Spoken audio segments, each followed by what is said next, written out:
Alors c'est un cas clinique qui est très intéressant et qui pose des problèmes. La première question que l'on va se poser, bon, on a bien décrit le cas clinique, mais est-ce qu'il ne s'agit quand même pas d'un glaucome? On dit la papille est peu excavée, 0,5. Bon.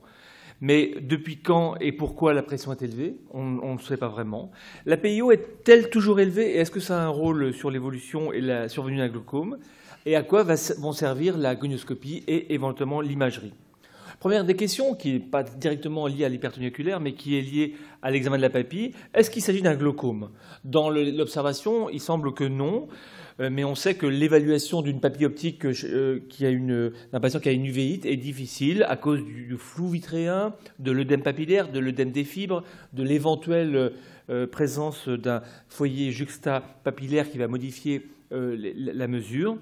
Et une étude récente, d'ailleurs, montre que l'épaisseur de la couche des fibres visuelles péripapillaires est augmentée en cas d'uvéite. Et elle est d'autant plus augmentée que l'uvéite est active. Vous voyez ici des chiffres globaux qui vous montrent qu'on est dans les valeurs hautes de la courbe normale. Et ceci pour l'ensemble des cadrans temporal supérieur, nasal et inférieur. J'ai repris un patient du service qui a un flair de 56 et 92. Il a une épaisseur des fibres très importante, 182 et 224 à 3,4 mm mesurés en OCT Cirrus. Et vous voyez que quand l'inflammation est maîtrisée, son épaisseur des fibres diminue, le flair est quasiment normal et on passe de 182 à 136. Donc cela veut dire que l'OCT donne des résultats qui sont difficilement analysables et donc, comme c'est un des éléments du diagnostic précoce du glaucome, c'est un réel problème. Et l'épaisseur des fibres peut être même normale en cas de glaucome. Et dans l'étude de Moore au début de l'année, on a des valeurs chez les patients ayant une uvéite et un glaucome, des valeurs qui restent dans les limites statistiques de la normale. Et voici un autre cas clinique d'un patient. Et vous voyez que la couche est à 180 lorsqu'il y a une inflammation. Et avec le temps, il apparaît un déficit de la couche des fibres visuelles qui se manifeste par une réduction globale de l'épaisseur des fibres, mais avec une inflammation qui est tout à fait identique. Donc on voit bien que l'évolution, le diagnostic de glaucome va être un petit peu difficile chez ces patients. Alors venons donc à la question essentielle, c'est pourquoi et comment va évoluer la pression intraoculaire. On sait qu'il y a beaucoup plus de facteurs qui font que la pression intraoculaire va augmenter et certains facteurs qui vont heureusement la réduire, avec une cyclite qui réduit la sécrétion de l'humeur aqueuse, libération de prostaglandine qui ouvre la voie uvosclérale, mais a contrario, l'effet des cytokines sur le trabéculum, l'augmentation de la viscosité de l'humeur aqueuse par la rupture de la barrière hémato-aqueuse, l'hypoperfusion du trabéculum, la trabéculite et même l'imprégnation cortisonique vont augmenter physiologiquement la pression intraoculaire en cas d'uvéite. Et je ne parle pas évidemment des complications de fermeture de l'angle. Alors pourquoi cette patiente est à risque d'hypertonie oculaire? Parce que la durée d'évolution, même si elle n'est pas précisée, mais nous savons qu'il s'agit d'une sarcoïdose qui date depuis 7 ans, on sait qu'il y a une relation entre le risque d'un glaucome et la durée d'une uvéite, 22% d'incidence au bout de 10 ans, ce qui est bien sûr très important. La sévérité de l'inflammation joue également et nous supputons qu'il s'agit d'une uvéite granulomateuse, une sarcoïdose, donc un facteur de risque supplémentaire d'hypertonie. Et l'étendue des synéchies antérieures, qui est décrite ici dans le cas clinique, est bien sûr un facteur pronostic de survenue de l'hypertonie. Cette dame est également à risque d'hypertonie oculaire parce qu'elle est traitée d'une façon itérative et assez mal contrôlée, je crois, par corticoïdes localement.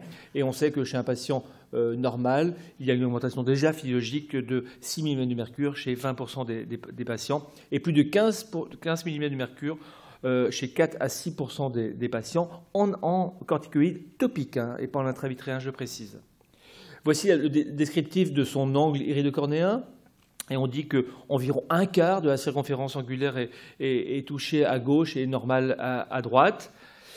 Et on sait que la pression intraoculaire est plus élevée si les synéchies sont étendues et l'angle est étroit.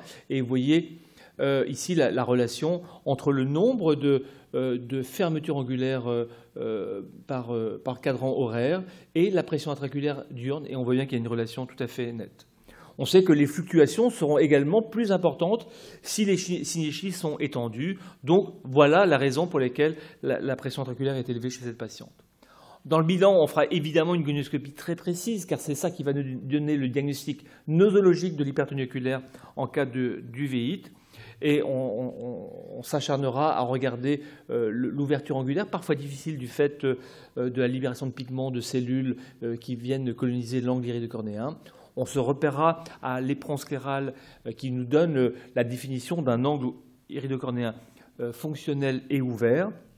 Et on fera également une gonioscopie dynamique afin de différencier ce qui est une simple apposition irienne qui va disparaître à la pression d'une véritable synéchie étendue de l'angle iridocornéen qui reste fermé. Alors, dans les zones où l'angle est ouvert, il peut y avoir également un rôle dans l'hypertonie oculaire chez cette patiente, et on sait que l'angle peut être obstrué par du pigment, des cellules inflammatoires, par éventuellement du sang, des néovaisseaux. Lorsque l'angle est fermé, il y a grosso modo, pour simplifier, deux mécanismes, soit le blocage pupillaire en cas d'uvite granulomateuse iristomate, comme chez cette patiente qui a une sarcoïdose probablement évolutive, et dans ces cas-là, le risque de synéchie iridocornéenne est indépendant du degré d'ouverture angulaire. Cela veut dire que cela survient à la fois chez les patients hémétropes, hypermétropes ou myopes. Par contre, la position permanente de l'iris dans un contexte inflammatoire chronique est généralement liée à une uvite fibrineuse exsudative chronique, parfois la conséquence de néovaisseaux. Elle sera par contre plus fréquente si l'angle iridocornéen est étroit, et c'est tout à fait logique car la distance entre l'iris et la cornée sera moins importante. Et l'expansion choroïdienne, la cyclite, les fusions uvéales, que l'on peut voir dans certaines uvites granulomateuses ou panuvéites, peuvent également, chez cette patiente, favoriser une fermeture angulaire. Alors l'angle est fermé, il peut s'agir donc d'un blocage pupillaire canéristomate, mais une goniosynéchie également, avec des goniosynéchies que l'on décrira peut-être plus précisément que dans l'observation du professeur Aptel, en disant qu'il s'agit de goniosynéchies qui sont larges, qui dépassent l'éperon scléral et qui sont en tente avec une base plus large. Le contexte inflammatoire va parfois être aussi la cause directe de fermeture angulaire, et voici un joli granulome inflammatoire que l'on peut voir dans une sarcoïdose qui est peut-être présent chez cette patiente. Enfin, l'imagerie ne nous apportera pas grand-chose dans ce cas, le diagnostic est clinique.